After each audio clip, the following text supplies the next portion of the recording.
Hey everyone, I'm Almar of almarsguides.com, and in this video here I'm going to be talking to you about few quests that are added in the AQ40 gates, AQ20 and AQ40 gates unlocking quests. And the auction house prices that are going to vary and change with these items being unlocked. So first let's take a look at the items to see if that's shit you're even interested in. So we'll start with the best one here, or right here. This is probably going to be one of the main ones that people are going to go after. Warlocks need plus hit for because their gear doesn't have much of it, and a whole bunch of other casters can use plus hit. Aside from that, I mean, there's some other goodies in here. This ring might end up being one of the best rings once we parse it out to see how much weapon damage helps on it, and it also comes with hit, so it's got like almost everything people want. And then you also have Champions Battle Gear here, which is just a few more items. Some good, some not so good. So these quests are added and only available for a temporary amount of time once the AQ gates go live. And people are probably going to be scurrying for these items because of how good they are. And they're going to be pretty much the best gear you can get outside of, raids for most people. So, and they're also, it's stuff you can get with a group or with a small raid versus, requiring actually 40 people attending raids, building TKP, or pleasing the loot council gods, whatever it may be with, your guild situation. So each of these quests require Cenarian combat badges, Cenarian logistics badges, and Cenarian tactical badges. Now, I'm going to be completely ignoring combat and tactical because they both are acquired in ways that don't involve items or the auction house. So the logistics badges that you see right here, these are the main ones I'm going to be going through with this video.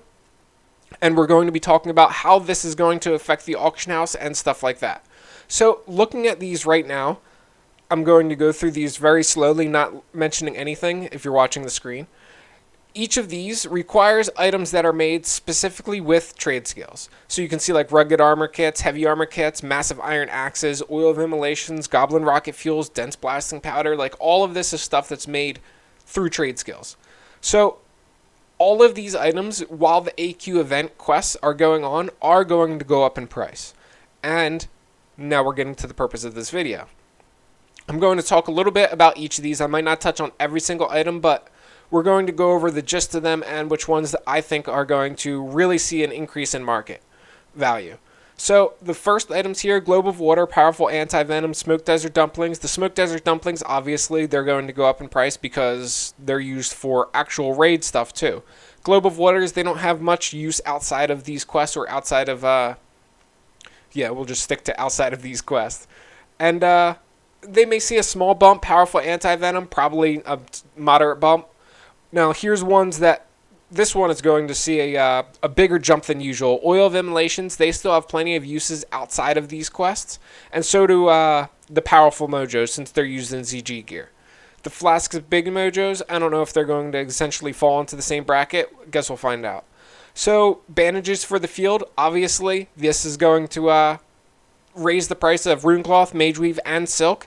So keep that in mind. Right now, the prices for Runecloth are still quite low, at least on my server. It's still only going for like a gold, 30 silver a stack. So the prices are definitely going to go up in the future once this quest is added. And I'm pretty sure there's another quest too for the AQ gates that requires heavy Runecloth bandages. So, and don't forget, you're probably going to see duplicate quests here because one's never mind. I don't think they're faction specific. So Moonsteel Broadswords, don't know enough about that item. Large Brilliant Shards, they're going to go up in price just because of the ZG materials that are used to make the Brilliant Mana and Brilliant Wizard oils. Large Radiant Shards, they'll probably go up in price just because they're harder to obtain. It depends on how many mages are on your server farming Zul'Farrak with those runs, because large Radiant Shards commonly come from, I think, Zul'Farrak and Maradon. Although Maradon, the future, like the non-purple and orange side, may be small brilliance instead of large radiance. So rugged armor kits and heavy armor kits, they're definitely going to go up in price. More specifically, the items that are required to make those, so heavy leather and rugged leather. So arms for the field, massive iron axe, I don't know much about those again either. There's oil of immolations again, so they're used in 2 quests. Well, actually just 1 quest, it's just different for the factions. So We are right with the faction-specific stuff. Goblin rocket fuels, dense blasting powder. As you can see, these actually, the Alliance one requires different items than the Horde one. So keep that in mind, depending on what faction you're on. Seems like the Orgrimmar one needs more oil of immolations, although the Ironforge one needs dense blasting powder, which is going to be requires 2 dense stone apiece, so that's going to be a stack of dense stone per, which is quite a bit. Enchanted thorium and enchanted leather, that's going to be thorium's going to keep going up in price from here on out, as is rugged leather, due to the fact that it's used in so much, so now would be a very good time to buy those items. We're back to the bandages there, and it's pretty much repeating here with a few different ones. Like, as you can see, this Alliance quest requires Mooncloth and Bolts of Runecloth, as well as Iron Web Spider Silk. Dense Grinding Stone, Solid Grinding Stone, Heavy Grinding Stone for that one. So basically, like, every single valuable trade skill, or every commonly used trade skill material, you know, mithril ore, mithril bars, solid stone, dense stone. Like, you need to not only make these items into the engineering reagents, so the dense blasting powder or the solid blasting powder, but you need to also make them into the blacksmithing reagents, the dense grinding stones, solid grinding stones, heavy grinding stones. And it's like this for most items out there, or most trade skills out there, I should say. These quests basically focus on the items that are added, or the items that trade skills make. And they offer an avenue for anybody who has those trade skills to get the logistics badges. So basically, when the AQ Gate event unlocks, expect to see almost all of these items to double in price. And that means the base items too. So, like, don't just stock up on, for example, heavy runecloth bandages, or what is the other, like dense blasting powder or dense sharpening stone, because you're probably not going to be able to sell them for that much in comparison to the raw materials that are used to make those. That is the biggest tip I can give you here, is focus on collecting and stocking up on the raw materials. To give you a short list, so runecloth, mithril bars, dense stone, solid stone, the mojos from specifically the powerful mojos, I'm pretty sure they're called. Yeah, powerful mojos. Items that are required to make the oil of immolations don't actually make the oil of immolations, but Firebloom and I'm blanking on the other item that's required to make it, but Firebloom is the main one. And the reason that I'm saying that is because Firebloom is also going to be used in the potions that are required to buff, or the potions that buff your fire spell damage. Once AQ comes out and all the mages start switching over to fire, the Firebloom is going to just jack up in price massively, because everybody's going to be using Elixir of Firepower instead of Elixir of Frost Power. That's very, very important to keep in mind, and you can already see Firebloom going up in price due to this. Or maybe it's going up for other reasons, but I'm fairly certain it's going up for this, and it's going to go up even further. So definitely keep that in mind.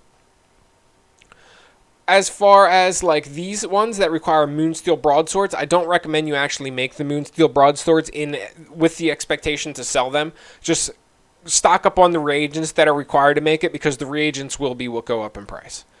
Large brilliant shards, as I said, they're going to go up in price naturally, so it's just going to be a normal thing. And also, you have to keep in mind that there is a quest for the AQ gates that adds, I'm pretty sure you can turn in the heavy runecloth bandages and get like blue items, like crappy blue items that you can disenchant, but that quest will increase the value of large brilliant shards. Sorry, hiccup. And like I said, large radiant before, and I mean, we can just basically keep going over the same items, but this is basically all you need to know. These are going to be much more popular on high pop servers than low pop servers, in my opinion, because it's going to require quite a bit of collective effort, I would say, to do all of these. Because you can stock up on as many logistic badges as you want, and you won't be able to complete the quest unless you get the combat and tactical badges, as well as the Mark of Cenarius as well. And you also need to get Cenarian Circle Revered or Exalted, which is why a lot of people are grinding out the rep right now as hard as they possibly can, knowing that these items are going to be added at a future date. So that's basically all I can share with you guys for this video. I I apologize, we don't have any fancy editing or anything like that. I'm still working on learning how to edit videos and also, work on work and other things like that. Like, as you can see, I'm still leveling up my 10 box now. We're almost done. One of them just dinged 60 today, and then I'm going to get into Zolgrub and farm the ever-living hell out of that. And it's going to be quite a bit of fun. So, that's pretty much all I got for you guys. Hope you guys enjoyed the video, and I will catch you around the next one.